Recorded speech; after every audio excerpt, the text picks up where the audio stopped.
Good morning, good afternoon, and good evening. My name is Mr. Jet. Welcome back. Today we have another read aloud, and today we're going to be reading A Mousekin's Thanksgiving. Let's go over our learning objectives today.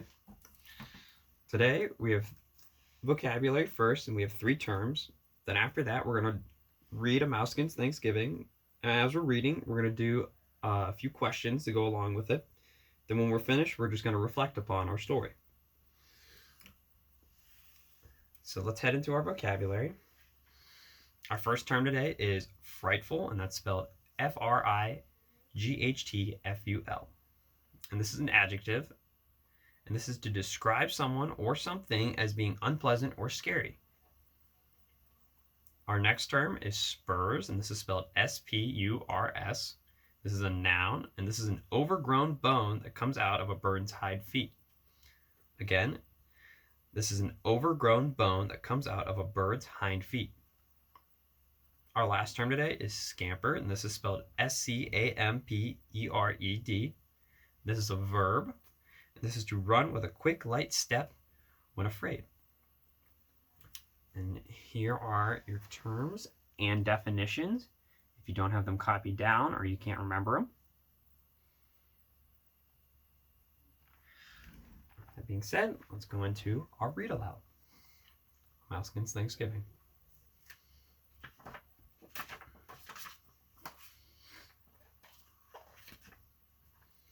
Mousekin was hungry when he woke in the night. A cold November wind blew through the forest. It lifted and scattered the leafy roof that covered his home on the ground.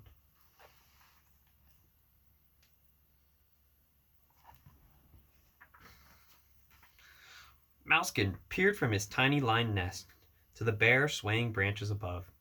He looked for owls that hover on air or hawks that might have awakened as he had, hungry in the night. Only the wind playing sharp through the trees met Mousekin's large silken ears, and a sound far off in the forest, a sound he had never heard before, a very soft gobble gobble.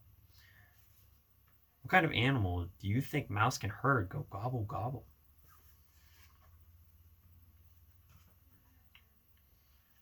Oh, I forgot to show you.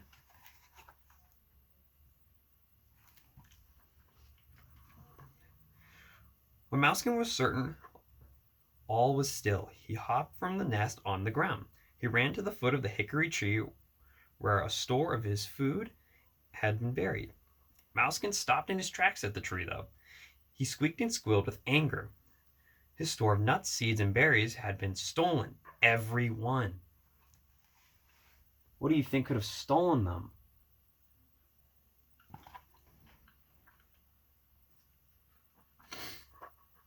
The ground around was stripped and torn, down to the tangled roots of the tree. The little mouse trembled with rage and fear. No seed-eating creature he had known could dig so wide and deep a hole. Mousekin leaped for safety and raced to the top of the tree. He huddled there till daybreak. When he dared to peer about, he spied nut meat, seeds, berries, tucked in the tree's shaggy bark.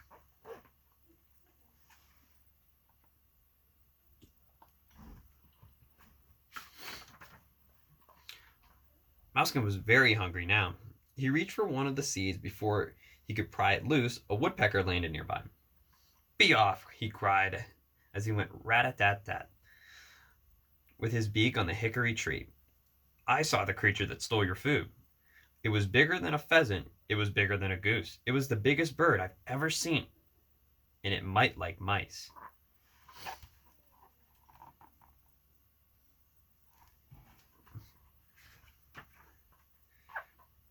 Mousekin hurried to the bottom of the tree. He was very hungry now. A white-footed mouse makes certain he has more than one winter's store. He ran beneath the litter of leaves that cover the forest floor, till he came to a tall evergreen.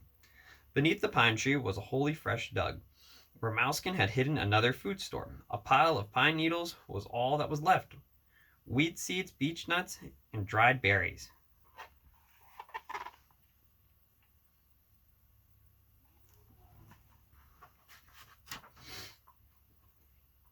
He heard the chatter of squirrels as they woke in the trees above.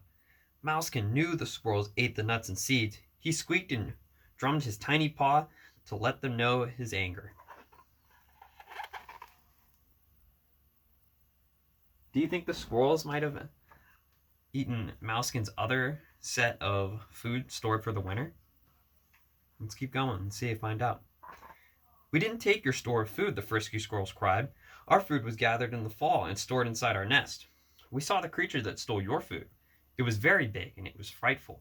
It had a naked blue head and a watery red neck, with long, sharp spurs on his legs.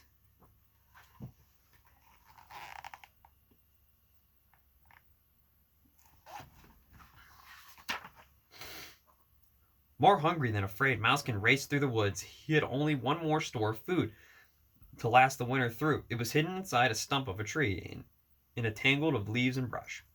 When Mousekin reached his buried treasure, he knew someone had been there before him. The hollow stump was scratched clean and leaves along with the last of his harvest.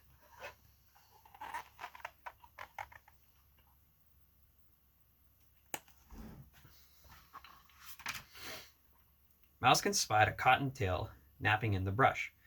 Angrier than ever, he drummed his paw. The rabbit woke and thumped her foot in answer. I didn't steal your winter store, but I saw the one that did. It was big, it was ugly, and it made the strangest sound.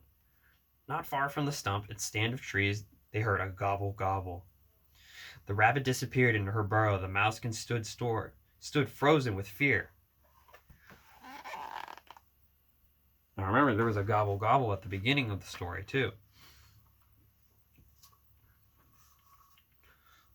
A huge bird rushed from cover. His shining feathers were ruffled and fluffed. His wings tips made a rattling noise as they brushed along the ground. With tail feathers spread like a great fan behind him, he was a fearsome sight. The wild turkey rushed past Mousekin. He rushed at a swooping owl. The owl had spied Mousekin, crouched in the clearing. He quickly changed his mind. It would never come that way again to hunt for white-footed mice. So why do you think the turkey protected Mouseskins from the owl? And why do you think the owl feared the turkey so much? Let's look at the picture here.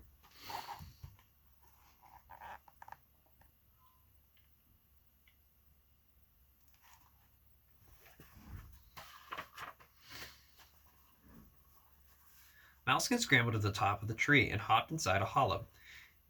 He was still a very hungry mouse, but glad to be alive.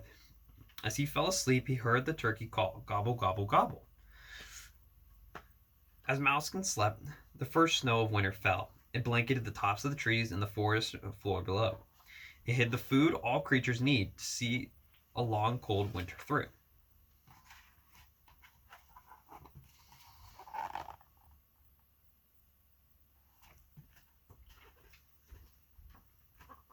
Mousekin woke to the chatter of the squirrels and the woodpeckers' rat-a-tat-tat. He heard the chickadees calling chickadee-dee and the turkeys gobble gobble. What Mousekin saw when he peered below surprised the little mouse. There was a happy gathering of creatures, and a feast spread out in the snow.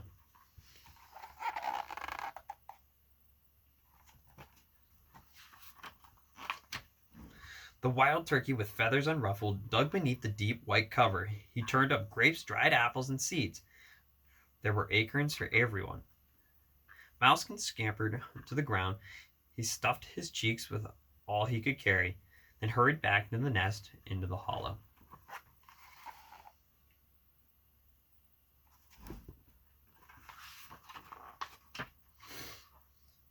When evening came, Mousekin curled to sleep.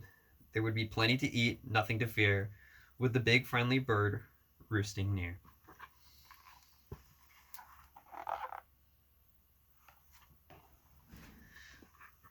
So,